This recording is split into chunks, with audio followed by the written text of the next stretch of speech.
Quran is the uncreated word and speech of Allah. God in his speech, and God transcends time and space, he tells us infallibly and with perfect knowledge that Jesus was not crucified by the Jews, although it appeared to them that he was so. So basically, so hang on, I haven't finished. The Quran says so. Yes, you make it so you believe absolutely. It so. In a nutshell. Because I've told you, it is a speech. It is a speech of Allah. It is a speech of God. Therefore, you cannot quote me any fallible, sinful human testimony that could possibly contradict the speech of Allah. It's impossible. Yes. It's impossible. Now, so what you're simply saying is, because the Quran says so, you believe it so. Absolutely. Okay. End of story. Do you have that any is outside evidence outside of the Quran that Jesus Christ was not crucified? Right. Okay. Let me say two things. I've mentioned in the tafsir, the Islamic commentaries on the Quran, that there in the Islamic tradition there is a disagreement over what these verses mean. Most say it means that Jesus, as such, was never crucified. Others, Muslim scholars going back centuries, say it means the Jews did not crucify. In their boast, they claim they had crucified him. God says, no, you didn't. You didn't. Although it appeared that you had crucified him.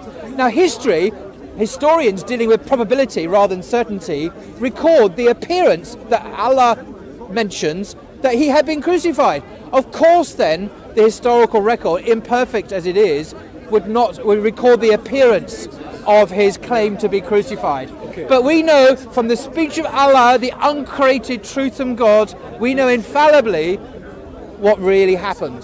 And the Christian idea that you have to kill a human being, an innocent man, to forgive sins is absolutely abhorrent. Abhorrent. God is forgiving God and merciful. So he forgives whom he chooses. What you're basically saying is that you don't have any evidence of this. I do. I have the witness of God himself. Stop, it's my turn. What you're simply saying is you have no evidence that Jesus Christ was not crucified. Outside of the Quran, you have nothing. And what you do have is only what the only thing you do have is the fact that you believe in what the Quran says. Okay. But outside of the Quran, I do. You have nothing else. Let me give you two. Wait. Outside of the Quran, you have nothing that substantiates that Jesus Christ was not put to death on the cross. Am I right or am I wrong? Right. Let me answer now. Two things. The four Gospels that we have, I'll give you the conclusions of top scholars today. Your own scholars will say this. I will say what I want to say. I'm not going to be overruled by you. No, I don't want scholars you to be overruled. today do not think I am. You're not letting me answer. It was a rhetorical question, to be honest. You're not letting. No, it's not. It's a real question. It really was. Well, I don't think it's a good question he's answering. It's a good question he's answering. Now, the four Gospels that we have today, scholars are agreed they are not eyewitness testimony. The four Gospels that say Jesus was crucified, according to today's scholars, most of whom are Christians, will tell you, and I know the reasons why they say this, and I can tell you the reasons, they do not believe the four Gospels of Matthew, Mark, Luke and John are eyewitness testimony. Okay. That's my first point. What are their surnames to begin with? Well, they didn't have surnames in the ancient world, so it's a bad point. My second point, you asked me two questions, I'm now going to answer the second question. You're not answering any of them. Let me answer in my own way. The second question is, there were Christians in the first century who did not believe Jesus was crucified. There were Christians in the first century, and I have evidence that did not believe Jesus was crucified. Do you know what their names were? Bart Ehrman, the #1 critic that Muslims like to use against Christianity, what does Bart Ehrman say about the crucifixion of Jesus Christ? Bart Ehrman believes and accepts the evidence that Jesus Christ was crucified on the cross. God knows best. God knows best. God knows best. Based on the evidence. And God knows best. Not a fallible man. God knows best. That you like to use against Christians. What about those Christians in the first century? Number two, you have a 600-year period from the time of the death of Jesus to the time Muhammad begins to write. According to nothing to do with Muhammad. Writings, no, the Quran has nothing to do with Muhammad at all. The Quran is the speech of Allah. Is there any single first century Muslim witness that could give account to what Muhammad said? Because number one, will you let me answer the question? I want to answer this point. Muhammad was not a scholar. I never claimed he was. I never claimed he was a scholar. He was a prophet of God. Why did Muhammad go to the local Christians and ask the question? Jews, Christian, what I've heard from this spirit, is it true? Is it right or is it wrong? Why didn't he do this? Why did he accept that what the Spirit has said was simply true? So we know he wasn't a scholar. We know we can't basically attest to him because any scholar worth his weight would have had certain manuscripts, would have at least asked certain questions. But he didn't do this. He accepted it wholeheartedly that what he was being told was truth. Okay, now coming back to my points, the four Gospels that we have are not eyewitness testimony, according to the vast majority of Christian scholars, including Bart Ehrman. Bart Ehrman will say that none of the Gospels are eyewitness testimony. My second point, yes, really. Nonsense. My second point is this: there were Christians in the first century, and we know who they were, maybe you weren't aware of this, who did not believe that Jesus of Nazareth was crucified. What are their names? They were called the Basilides. If you Google this, they believed Basilides with a B. Okay. Do you know what they believed? They believed that Simon of Cyrene actually was replaced on the cross where Jesus was going to be crucified. This is well known. We have their beliefs. We know what they believe. Bart Ehrman talks about this as well. Maybe you've not read his books. I've read. So we know that there were Christians in the first century who did not believe that Jesus was crucified. We know the four Gospels were not by eyewitnesses. We have infallible, perfect testimony from God Himself in the speech of Allah, which testifies that Jesus was not crucified. This is good evidence. This is good evidence for me. I don't need a man's testimony. We have God's testimony. This prophet, Jesus Christ, in every single one of them, Matthew, in Mark, in Luke, and in John, in every one of these four Gospels, Jesus prophesies His own death and His own resurrection. In every single one.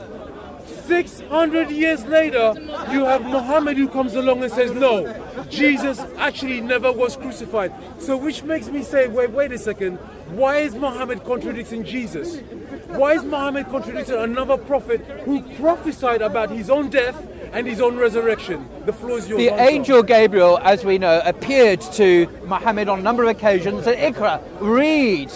This was a revelation given to Muhammad. Muhammad, before God, wrote nothing. He was illiterate, and I mean that respectfully. He was not an educated man in an ordinary sense that we know education. He was taught by God Himself. God Himself gave him the speech of Allah, which he then recited and communicated to his companions, his friends. And it was ultimately written down in a book, and we all today have identical copies of the same Quran that goes right back to the time of the companions of Muhammad and Prophet himself.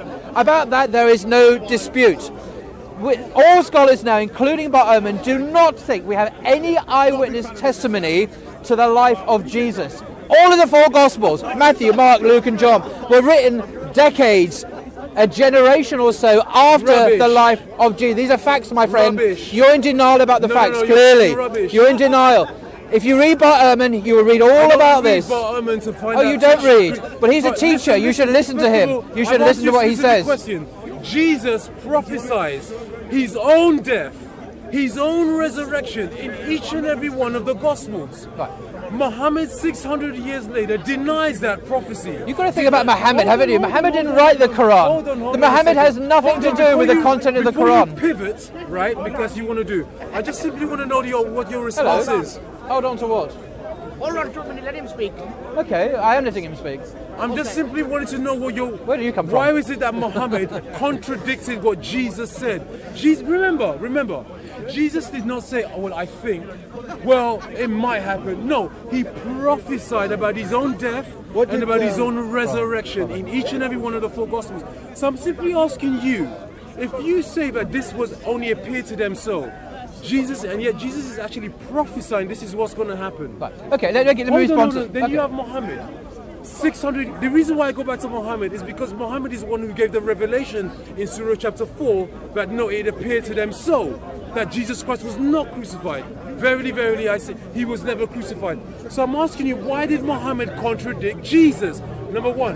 Number two, and this is very important. Can I deal with this one point first? Is Jesus Christ sinless? Is he sinless? Can you tell me one thing that Jesus did that was sinful? He was a racist according to the Gospels. He called a Canaanite woman a dog according to the Gospels. He insulted her with a racial... and nonsensical. That's what he says in Matthew chapter 15. Jesus calls a woman a dog because she was a Canaanite. Go to Matthew 15 because she was a Canaanite. Go to read I it. will, but I'll address your first point first. You made 2 points, but I don't believe that Jesus, the gospel, is the historical Jesus, the real Jesus. But not Bart Ehrman contradicts you then. No, we don't. You contradict Bart Ehrman. Excuse me, let me finish my point. Now, you say And the gospel... every single historian You're interrupting. and scholar You're interrupting. which has existed for the last 2,000 Let me finish. Years, what he's simply saying is that basically he does not believe in a historical Jesus. There is only one Jesus of Nazareth, the historical Jesus who walks in the days of Galilee, who walks in a place called Galilee, right? You're preaching, brother. Yes, I am preaching. Guess what? And if you don't like it, you can bounce off. But what I'm simply saying to you, bounce. Take it down a notch, right? What I'm simply saying You to take you it down a notch. is that this historical Jesus, his scholars for over 2,000 years, church fathers. Let me know when you stop preaching, brother. Years, Let me know when you stop preaching. Not one of them says what this young man is saying. So I'm asking you, where is it that you get your... Why are you opining on something that no scholar agrees with you on? Bart Ehrman says...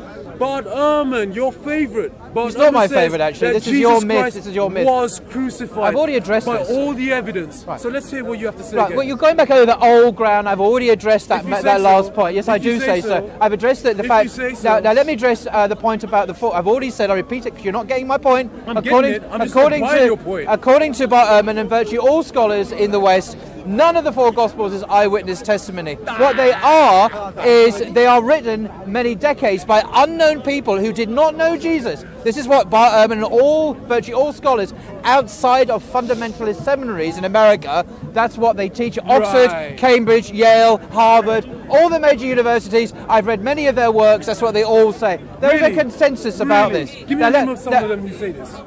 Sorry? Give me the name of some Okay. scholars who say this. Absolutely. Dale Martin, who is professor of New Testament at Yale University. check them out. Don't worry, I'll okay. check them out. Shall I go through a list? please. We'll do this now. Dale Martin, professor at Yale University. He's one of the world's top biblical scholars. He happens to be a Christian. He believes Jesus is God. He does not believe any of the Gospels as eyewitness testimony. Dale Martin. Is this a you can consensus, Google by the him. way? Yes. Is this a consensus yes. among scholars?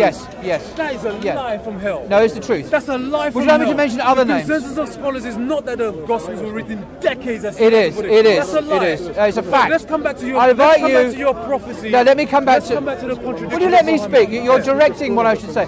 Please check this out, brothers. Read Please good, do. Please read do. reliable commentaries on the Please New do. Testament. You'll discover what I'm saying is a Please fact. There is a massive Please do. consensus by biblical scholars. We do not have eyewitness testimony in the Gospels. They're not written by eyewitnesses. My other point about these predictions. Now, scholars recognise, and I can go into the reason, that the Gospels contain a mixture of fiction and fact, of myth and history. They're not all historically reliable. We know this for various reasons. Now, one of the problems that many scholars have noticed about the predictions of Jesus' death that are put on the lips of Jesus in the Gospels is this. Most scholars don't think they're historical. They think they're put on the lips of Jesus. Let me explain why they say this. If you look in the Gospels, We're not asking you about scholarly consensus. I'm giving you my view. I'm giving you my view. How do you Let me explain finish. the fact that Muhammad contradicted one prophet contradicted another prophet? It's simple. Will you let me I'm asking finish? to go into scholarly You asked. I've consensus. given you a lot of time to talk. You got to let me talk. I'm now explaining Please to you. answer and do the question. You got to let me talk. You're interrupting. Yeah, but at least do the question. Don't go into The question is about the passion predictions in the Gospels. And that why was your did first Muhammad question. contradict? No, I'm not talking about Muhammad yet. But the question is, Will you let me finish? We're wasting time. We're wasting time. Right. You're wasting time. Coming back to the reasons are why, wasting time. I want to explain to you why most historians today do not think Jesus predicted his own Lie. death. That's a lie. You haven't let me finish. I haven't explained. But you're How can you lying. say I'm lying when I haven't But told you're you what the lying. view is yet? Finish because I want to hear truth. I want to hear truth from the man. Right. You will notice if you read the Gospels, you will read very detailed predictions on Jesus' lips. He will say, the Son of Man will be handed over to the Jews. He'll be flogged. He'll be whipped. He'll be crucified. He'll be this. Very detailed predictions in the Gospels. I'm sure you'll agree with that. But the funny thing is, if you read the Gospels, when Jesus is actually arrested and taken away to be crucified, no one expects this. The apostles are utterly shocked.